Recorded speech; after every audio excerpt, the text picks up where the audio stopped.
తాకట్లో ఉన్న మీ బంగారాన్ని విడిపించి ఆ రోజు ఆన్లైన్ రేటుకి కొంటాం. Sharma gold company. విశాఖలో మరొక ల్యాండ్ మార్క్ బిల్డింగ్ ఓపెనింగ్ కి రెడీ అవుతుంది. Visakha metropolitan region development authority ఆధ్వర్యంలో నిర్మాణం జరుగుతున్నటువంటి ఓడ ఆకారంలో ఉన్న కమర్షియల్ బిల్డింగ్ ఇది. ఈ బిల్డింగ్ ప్రారంభోత్సవానికి సన్నద్ధం అవుతుంది. ఫైనల్ ఫినిషింగ్ వర్క్స్ జరుగుతున్నట్టుగా సమాచారం. విశాఖ సిరిపురం జంక్షన్లో నిర్మిస్తున్నటువంటి బిల్డింగ్ ప్రధానంగా మల్టీ లెవెల్ కార్ పార్కింగ్ అంటే ఎంఎల్సిపి మోడల్లో నిర్మాణం చేస్తున్నారు. దాదాపు 400 కార్లు ఇక్కడ అకామిడేట్ అవుతాయి. ఒకసారి ఈ నమూనాను చూస్తే కనుక ఇది పడవ ఆకారంలో ఉండేటువంటి నమూనా. గతంలో చాలా ఆసక్తికరమైనటువంటి చర్చ జరిగింది ఈ భవనం చుట్టూ.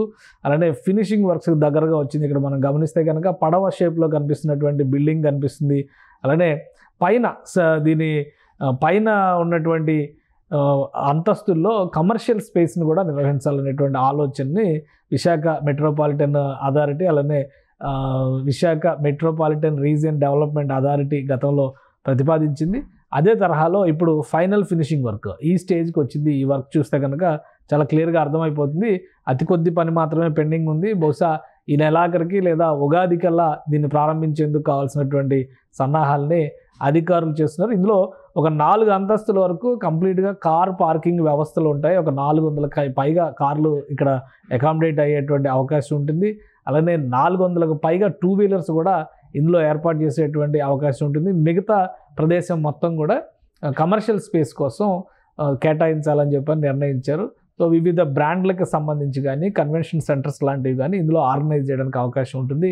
85 కోట్ల రూపాయల వ్యయంతో ప్రారంభించినటువంటి నిర్మాణ పనులు ఇవి దాదాపు ముగింపు దశకు చేరుకున్నాయి. కాబట్టి బహుశా ఉగాది వరకు ఇది ప్రారంభోత్సవం జరిగేటువంటి అవకాశం ఉంటుందండి. ఈ ప్రదేశం అంటే ఈ పరిసర ప్రాంతాలన్నీ కూడా ఐటీ రిలేటెడ్ కార్పొరేట్ సంస్థలకి ప్రభుత్వ భవనాలను కేటాయించడం వరుసగా జరుగుతూ వచ్చింది కూటమి ప్రభుత్వం ఏర్పడిన తర్వాత. అలానే ఇతర అవసరాల కోసం చూస్తే కూడా ఈ ఏరియాలో పార్కింగ్ లాంటి ప్రాబ్లమ్స్ని సార్ట్అవుట్ చేయడానికి ఇది ఒక ముఖ్యమైనటువంటి నిర్మాణం, ముఖ్యమైనటువంటి అవసరం తీర్చేటువంటి వ్యవహారంగా కనిపిస్తుంది. కాబట్టి వీలైనంత తొందరగా ఫినిషింగ్ వర్క్స్ కంప్లీట్ చేయాలని అధికారులు భావిస్తున్నారు. మొత్తం కలిసి వస్తే బహుశా ఉగాది నాటికి ఇది ప్రారంభోత్సవం అయ్యేటువంటి అవకాశం ఉంది.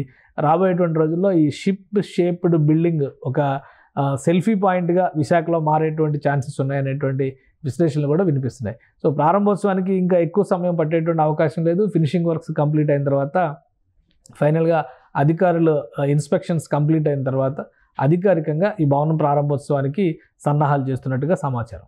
సుమన్ టీవీలో మీ పర్సనల్ అండ్ బిజినెస్ ప్రమోషన్స్ కోసం కింది నెంబర్కి కాంటాక్ట్ చేయండి.